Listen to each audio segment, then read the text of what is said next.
जिंदगी थी। आखिरी बात और गुफ्तगू मुकम्मल करते हैं। उमर बिन अब्दुल अजीज ये तकरीबन हुजूर के विसाल ज़ाहिरी के बाद 80-82 साल बाद हाकिम बनते हैं, करीबन 90 की दहाई में। हजरत उमर रज़ियल्लाहु अन्हु के रिश्तेदार हैं उमर बिन अब्दुल अजीज। ये वो बंदा था जिसके मुतल्लिक उलमा ने लिखा है कि खलीफा बनने से पहले हर रोज ये नए कपड़े पहनता। उमर बिन अब्दुल अजीज हर रोज नई खुशबू लगाता और इसकी चाल इतनी आला थी कि मदीने के लोग खड़े होते थे रास्तों में उमर बिन अब्दुल अजीज की चाल देखने के लिए और इसकी खुशबू देखने के लिए। इतनी आला खुशबू लगाता, हर रोज नया लिबास, अमीर तरीन जिंदगी गुजर रही है उमर बिन अब्दुल अजीज की। जब खलीफा वक्त बना ना, अल्लाह अकबर कबीरा, उस वक्त दस्तूर यह था कि जब भी बादशाह निकलता था ना, बादशाह के साथ एक चिराग होता था रात को और साथ एक मुलाजिम होता था जो वो चिराग लेके चलता था। और मुलाजिम का खर्चा भी मुसलमानों के खजाने से यानी बैतुल माल से, और चिराग का खर्चा भी मुसलमानों के खजाने से यानी बैतुल माल से। हजरत उमर बिन अब्दुल अजीज हुक्मरान बने, फरमाया ये चिराग मुसलमानों के बैतुल माल से है और ये मुलाजिम भी मुसलमानों के बैतुल माल से है।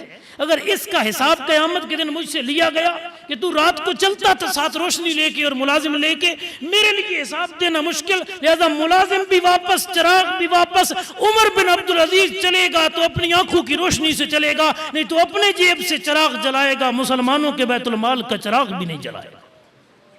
और आपके मुलाजिम कहते हैं जो घर में थे आपके कि जब रात का वक्त होता ना, उमर बिन अजीज फैले ले आते, कागजात ले आते जिसमें मुसलमानों का हिसाब होता, चिराग जल रहा होता घर के अंदर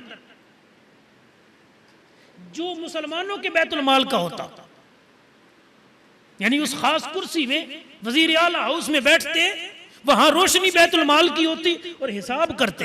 अब हिसाब कर लेते ना, अपना कुछ जिक्र अस्कार करना होता तो मुलाजिम को कहते ये चिराग बंद कर दे, अब मेरे घर का चला जी। इसका मतलब ये है सरकारी गाड़ी सिर्फ सरकारी काम के लिए, सरकारी घर सिर्फ सरकारी काम के लिए, ये है शरीयत मुतारा का उसूल। और मुलाजिम कहता है एक दिन आप बहुत देर तक काम करते रहे, अपने चिराग पे अपना काम कर रहे थे, बैतुल माल वाला गुल कर दिया था, और इसी दौरान आप काम कर रहे थे कि मुझे ऊँघ आ गई। मुलाजिम कहता है मैं सो गया, हालांकि मेरी ड्यूटी थी कि जो चीज़ आपको चाहिए होती मैं दे रहा होता, मैं सो गया, इतने में चिराग बुझ गया। उमर बिन अब्दुल अजीज उठे, चिराग जलाया, जब चिराग जला रहे थे ना तो मुझे बेदारी आ गई। गुलाम कहता है मैंने कहा हुजूर मुझे हुक्म देते, मेरी आंख लग गई है, माजरत।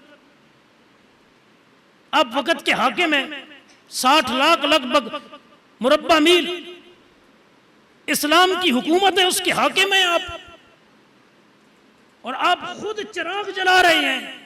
फरमाया जब मैं वहां कुर्सी पे बैठा था फिर भी उमर बिन अब्दुल अजीज था, अपने हाथ से चिराग जला रहा हूं फिर भी उमर बिन अब्दुल अजीज ही हूं। फरमा मेरी जात में फर्क कोई नहीं आया।